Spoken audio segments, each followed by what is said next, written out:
বাংলাদেশ সেনাবাহিনীর শীর্ষ পদে অনেক রদবদল হয়েছে। মঙ্গলবার ৬ আগস্ট আন্তঃবাহিনী জনসংযোগ পরিদপ্তর আইএসপিআর এক সংবাদ বিজ্ঞপ্তিতে এ তথ্য জানিয়েছে। আইএসপিআর জানিয়েছে, মেজর জেনারেল জিয়াউল আহসানকে চাকরি হতে অব্যাহতি, লেফটেন্যান্ট জেনারেল মোহাম্মদ সাইফুল আলমের চাকরি পররাষ্ট্র মন্ত্রণালয়ে ন্যস্ত করা হয়েছে। লেফটেন্যান্ট জেনারেল মোহাম্মদ মুজিবুর রহমানকে GOC army training and doctrine command ও লেফটেন্যান্ট জেনারেল আহমদ তাবরেজ শামস চৌধুরীকে সেনাবাহিনীর কোয়ার্টার মাস্টার জেনারেল। এছাড়াও লেফটেন্যান্ট জেনারেল মিজানুর রহমান শামীমকে সেনাবাহিনীর chief of general staff, lieutenant general Mohammad Shahinul হককে কমান্ড্যান্ট এনডিসি এবং মেজর জেনারেল আসম রেদওয়ানুর রহমানকে এনটিএমসির মহাপরিচালক হিসেবে নিয়োগ দেওয়া হয়েছে।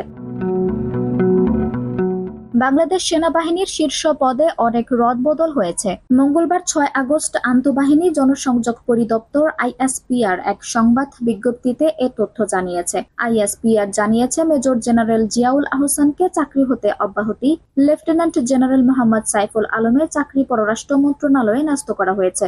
লেফটেন্যান্ট জেনারেল মোহাম্মদ মুজিবুর রহমানকে GOC army training and doctrine command ও লেফটেন্যান্ট জেনারেল আহমদ তাবরেজ শামস চৌধুরীকে সেনাবাহিনীর কোয়ার্টার মাস্টার জেনারেল।